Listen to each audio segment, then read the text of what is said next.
Que la gracia de nuestro Salvador Jesucristo sea sobre cada uno de ustedes. Hoy hay una palabra en Marcos, Evangelio de Marcos, capítulo 2, versículo 21 en adelante, dice así: Nadie pone remiendo de paño nuevo en vestido viejo, de otra manera, el mismo remiendo nuevo tira de lo viejo y se hace peor la rotura.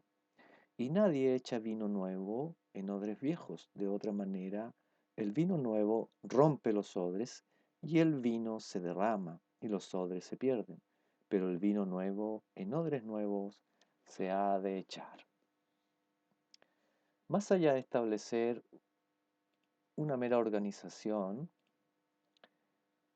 donde hayan reglas o definiciones humanas y que terminan en una jerarquía que a veces incluso se puede imponer, o más allá de igualar alguna religión, la intención del Señor, cuando nos visita en esta tierra hace aproximadamente 2000 años, es preparar el pueblo escogido para que éste se desarrolle en la preparación de la vida en la eternidad. Su reino físico no es de este mundo, Él lo dijo. En otras ocasiones también nos deja claro que en su reino, donde los salvados es que finalmente se asentarán. Somos peregrinos. Sin embargo, el reino de Jesucristo comienza en esta tierra. Cuando Él vino, comienza un trabajo que en algunos casos es evidente, su ministerio es público, lo podemos ver, pero también es privado a la vez. Subyace un propósito pocas veces publicado y en los cuales pretendemos introducirnos en este día. Su mensaje, el del Señor Jesucristo, es no es diferente, sino complementario a lo que los judíos e israelitas habían escuchado siempre en la sinagoga. Se produce, por supuesto, con su llegada una agitación social, política y religiosa. Pero nosotros debemos entender que entre varios propósitos que el Señor cumple y como parte de su misión es, de manera principal, cumplir con los requerimientos de justicia que el juez del universo demanda por el pecado. Jesús cumple esa absolución y esta es traspasada a los hombres que en Él creen. De esta manera los hombres son justificados de la culpa del pecado delante del juez del universo. Para estos ya no hay condenación. Por otro lado, vemos cómo Jesús también, en cumplimiento de su misión, revela la perfecta voluntad y características de Dios, mostradas en parte anteriormente por la ley de Moisés y los profetas, pero que se viene a revelar de manera completa y no aparte en las palabras de nuestro Señor Jesucristo. Pero también encontramos como parte de su misión el formar un equipo de hombres en quienes pudiese depositar su legado y que a través de estos la palabra de salvación se transmitiera a las nuevas generaciones y de todas partes del mundo. En esto, el Señor Jesucristo guardó especial cuidado durante su estadía en la tierra. A ellos les mostró la verdad, su poder en obras sobrenaturales, su deidad a través de obras que solo Dios podía hacer. Podemos ver cómo el Señor se dirige con su mensaje en varias ocasiones a todo el público, a todos los que le seguían, miles, y en otras a un grupo más reducido de seguidores, 70 quizás, pero en otras ocasiones, de manera muy especial, se dirige solamente a sus discípulos. Con esto podemos ver que Jesús hace una diferencia, no para discriminar a los demás, sino con el único objetivo de tener mayor intimidad y con el objetivo también de desarrollar una relación de amistad y más que amistad, de hermandad. Y más que de hermandad, una relación a nivel espiritual. El amor de Dios como plataforma sobre la cual se teje, se cultiva, se construye esta relación, donde se hace posible un nivel mayor de enseñanza. No es lo mismo verse de vez en cuando con alguien, tampoco es lo mismo verse un par de horas a la semana con alguien o convivir en otras ocasiones con alguno, como no es lo mismo estar siempre con alguien. Quizás lo podamos entender poniendo como ejemplo el matrimonio o la familia. Los hijos, mientras están pequeños, tendrán con sus padres una relación distinta a cuando están ellos ya fuera de la casa. El matrimonio también es distinto a simplemente la pretensión entre una pareja o el noviazgo de la misma, ¿cierto? Los niveles de intimidad son distintos. En el presente análisis, en este estudio, veremos cómo el Señor establece y desarrolla aquellas características de capacitación que deben tener sus discípulos y lo veremos desde una triple perspectiva. Estos aprendices debían entender cómo relacionarse con Dios en primer lugar, con los demás hombres, pero también incluso su relación consigo mismo, aunque parezca curioso, pero lo vamos a ir desarrollando. Lo que primero nosotros podemos ver ahí en Marcos 1:16 es que el Señor elige, elige a los suyos. Y note que no al revés. Generalmente los maestros de la ley eran hombres respetados en la sociedad contemporánea del Señor Jesucristo, y a estos hombres lo seguían muchos discípulos y eran educados a través de ese sistema, no como el que nosotros conocemos ahora en nuestro occidente, ¿cierto? Pero en este caso el maestro elige a sus discípulos. Aquí en Marcos 1:16, por ejemplo, tenemos un pasaje que nos dice: andando junto al mar de Galilea, Jesús vio a Simón y a Andrés su hermano, que echaban la red en el mar, porque eran pescadores. Y les dijo Jesús: venid en pos de mí, y haré que seáis pescadores de hombres. Y dejando luego sus redes, le siguieron. Y así podemos ver nosotros en algunos otros casos, ¿sí? Ahí en Juan 1:35, Juan 1:51, Juan 15:16, donde el Señor dice: no me elegisteis vosotros a mí, sino que yo os elegí a vosotros. Hasta aquí son elegidos por el Señor. Escoge a los 12, a los 12. Y por supuesto que el contexto de los discípulos es importante notarlo, porque ellos eran hombres comunes y corrientes, quizás como usted y como yo. Entonces el Señor no es que elija ciertas características de ciertos hombres, el Señor tendrá en ellos quizás una mirada proyectada, más que lo que son ahora, lo que serán cuando el Señor intervenga en sus corazones, en su mente, en su personalidad. El Señor nos ha elegido, a usted y a mí, para que podamos ser íntimos, amigos, cercanos con Él. En primer lugar, eso es lo que debe quedarnos muy claro. Lo que venga después vamos a descubrirlo. En muchos casos vamos a ir entendiendo quizás diferente a los demás, pero yo creo que el Señor nos elige por lo que Él va a hacer a posterior con nosotros. Sin embargo, hasta aquí hay que hacer una diferencia entre que el Señor los elige y después los escoge formalmente para sus propósitos. Eso lo vamos a ir viendo también. Luego les presenta a través de ejemplos el Señor, a través de estos milagros y sanidades portentosos, espectaculares, llamativos, donde claramente queda clara la estatura espiritual del Señor, porque el Señor sobre todas las cosas, Él es el más grande.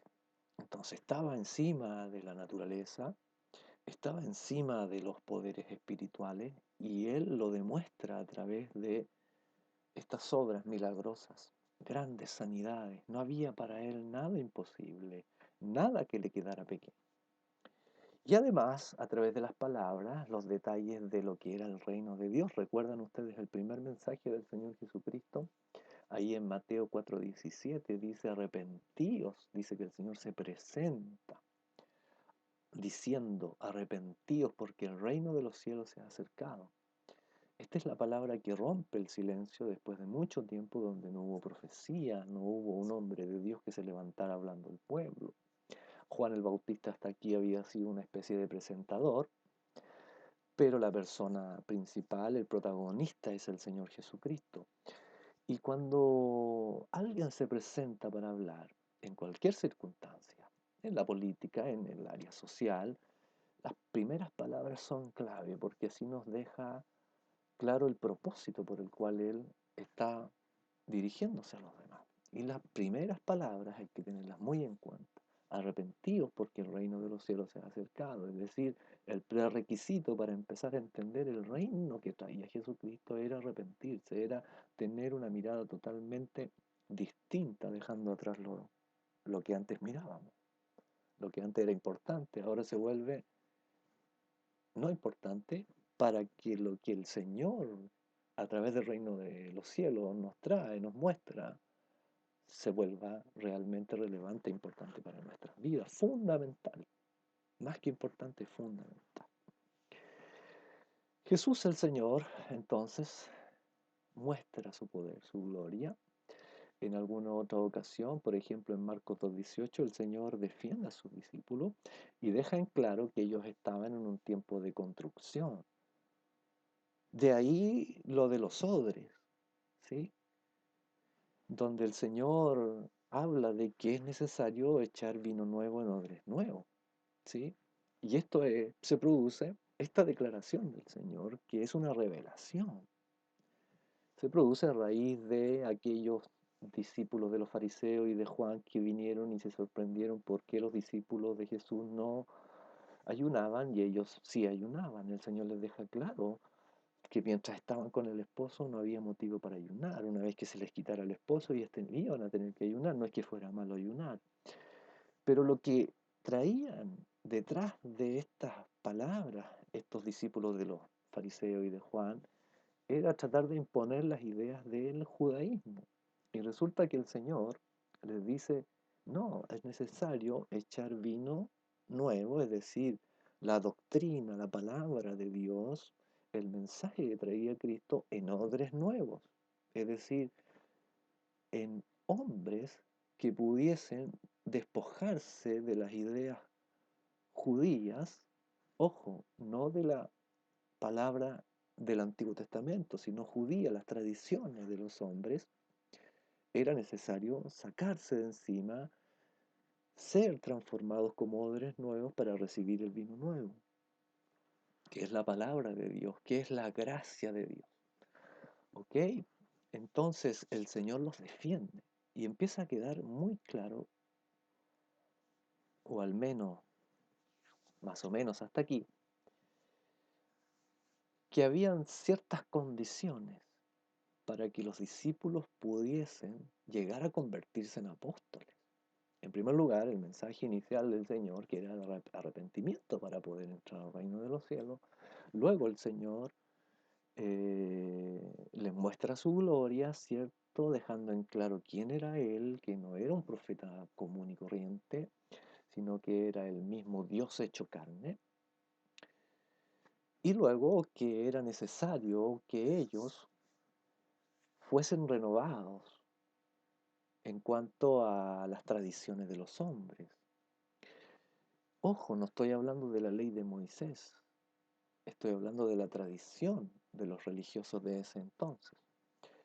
Entonces era necesario que ellos se quitaran aquellas obligaciones que había impuesto el judaísmo, por ejemplo, y que entendieran que Jesús venía a darle el verdadero sentido a la ley y por lo tanto a hacerlos a ellos depositarios del vino nuevo, que es el mensaje de la gracia, que es la palabra de Dios, ya con el sentido que trae el Señor Jesús, con el sentido completo de lo que era la ley de Dios.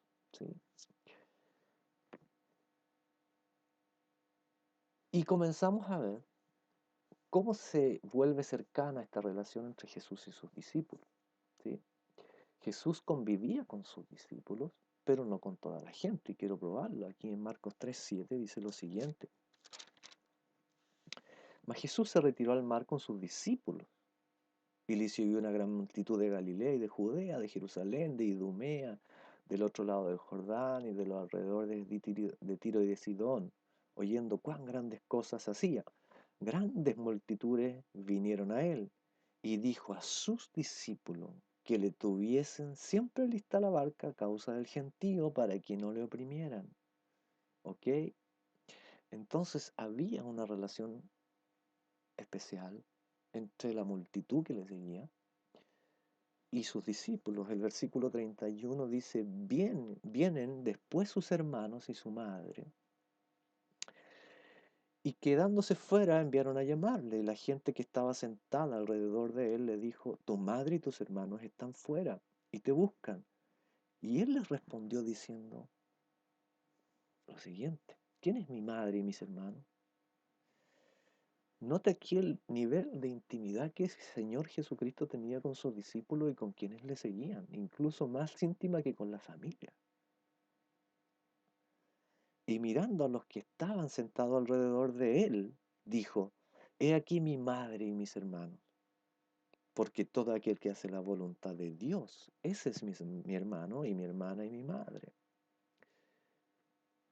No quiero dejar la sensación de que nosotros debemos apartarnos de nuestra familia, la voluntad de Dios no es eso. Pero en cuanto a nivel de importancia, para el Señor es más importante aquel que cree en Él, aquel que le sigue a Él, que lo que era su madre o sus hermanos de sangre. ¿Notan la diferencia de intimidad? Tanto con las multitudes, tanto con la familia sanguínea. En otras ocasiones podemos ver nosotros también que Jesús les enseña de manera especial a ellos, porque ciertamente el Señor hace discursos públicos, nosotros lo hemos visto, pero en muchas ocasiones la enseñanza es dirigida hacia los discípulos. Veamos por favor Mateo 13:10, donde el Señor dice lo siguiente, entonces acercándose los discípulos, le dijeron, ¿por qué le hablas por parábola? Él respondiendo le dijo, porque a vosotros os he dado saber los misterios del reino de los cielos, mas a ellos no les es dado. ¿Nota usted que el reino de los cielos empieza a revelar a los discípulos de manera especial? Versículo 36 del mismo capítulo 10 de Mateo dice lo siguiente, entonces despedida la gente, entró Jesús en la casa y acercándose a él sus discípulos le dijeron, explícanos la parábola de la cizaña del campo. Respondiendo él les dijo, y les explica, por supuesto, la parábola. Entonces hay una intimidad distinta. En Lucas 6:20 vemos también otro ejemplo. Dice lo siguiente, y alzando los ojos hacia sus discípulos decía, bienaventurados vosotros los pobres, porque vuestro es el reino de Dios. Bienaventurados los que ahora tenéis hambre, porque seréis saciados. Bienaventurados los que ahora lloráis, porque reiréis. Y siguen las bienaventuranzas, pero sobre sus discípulos. No es para todo el mundo. ¿Qué le parece? Marcos 4:34, voy a volver acá un poquito. Y también hay algo especial.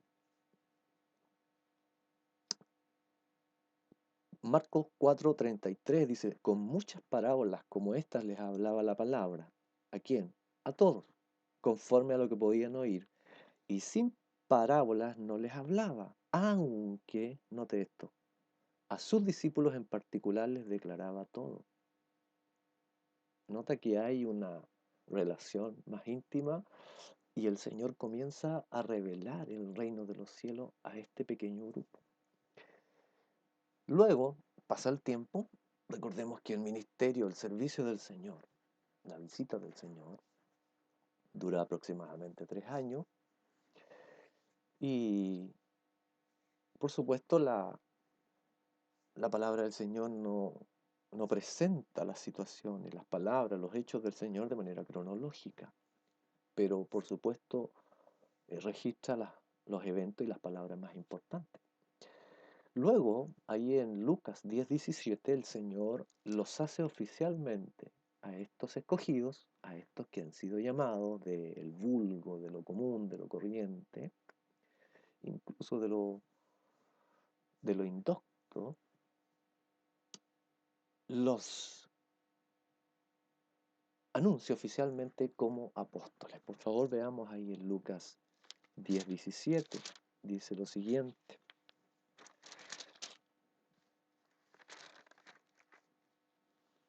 Al salir él para seguir su camino, vino uno corriendo. Perdón, ese es Marcos. Vamos a Lucas 10:17. Lucas 10:17. Volvieron los 70 con gozo, diciendo, Señor, aún los demonios se nos sujetan en tu nombre. Y les dijo, yo veía a Satanás caer del cielo como un rayo. Los entiendo. Eso es lo que quiere decir el Señor. Entiendo que a ustedes les haya llamado la atención esta manifestación espectacular del Evangelio, del reino de los cielos, y a quién no, ¿cierto? He aquí, dice, os doy potestad de hollar serpiente y escorpión y sobre toda fuerza del enemigo y nada os dañará. Pero, ajaja, aquí ocurre algo. Es decir, estaban tan entusiasmados, estaban tan alegres porque habían sido parte del ámbito sobrenatural del reino de los cielos que traía Jesucristo. Pero el Señor los ajusta, no voy a decir los frena, pero los ajusta, ¿sí? No os regocijéis de que los espíritus se os sujetan, sino regocijaos. La verdadera alegría a continuación. Regocijaos de que vuestros nombres están escritos en los cielos. Porque a veces, hermano, debemos reconocer que somos emocionalistas y nos gusta, ¿cierto? El gozo, nos gusta ver cosas impresionantes.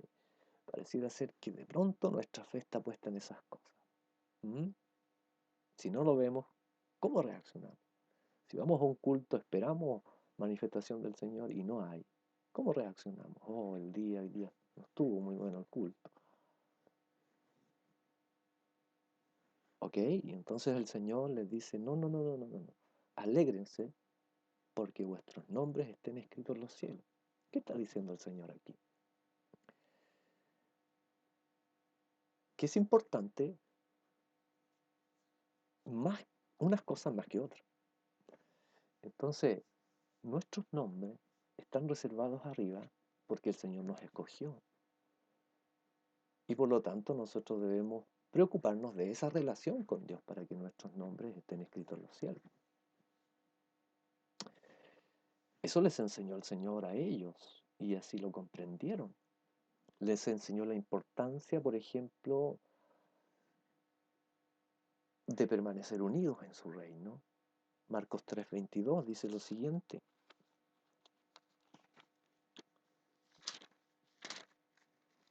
Y cuando uno estudia la palabra del Señor, tiene que hacerse varias preguntas. ¿Por qué? Es una de ellas. ¿Por qué el Señor te dijo esto? No habrá pensado alguno, bueno, ahora yo tengo el poder, el Señor me reveló su reino, me dio autoridad sobre escorpiones, me dio autoridad sobre demonios. ¿Qué tal si me voy solo por ahí y levanto un ministerio y empiezo a predicar?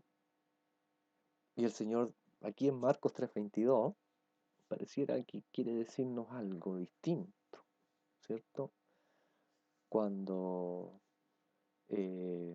habla de que deben estar juntos sus hijos. Marcos 3:22 dice lo siguiente. Pero los escribas que habían venido a Jerusalén decían que tenía a Belcebú y que por el príncipe de los demonios echaba fuera a los demonios, acusando al Señor Jesucristo. Y habiéndolos llamado, les decía en parábola: ¿Cómo puede Satanás echar fuera a Satanás? Si un reino está dividido contra sí mismo, tal reino no puede permanecer. Y si una casa está dividida contra sí mismo, tal casa no puede permanecer. Entonces, unidos permanecerán. Si están unidos, entonces el reino de los cielos se desarrolla en ellos. Entonces el reino de los cielos se manifiesta. No puede estar mezclada la cosa. Unidos en torno a la revelación que el Señor Jesucristo trae en su palabra. Más adelante también el Señor empieza a ajustar lo que son aquellas motivaciones más bien interiores. Porque hasta ahora las cosas han sido visibles, estamos hablando de aspectos que son más bien externos, pero que ocurren en el corazón. Entonces el Señor habla de sinceridad, entonces el Señor habla de que de pronto nuestra levadura no debe ser igual a la de los fariseos, pero vamos a dejar este estudio hasta aquí y en la segunda parte que viene después vamos a seguir explicando algunos aspectos importantes acerca de esta formación, esta escuela que hay de manera tan privilegiada para los judíos a través de nuestro Señor y Salvador Jesucristo. Amén. Vamos a la segunda parte.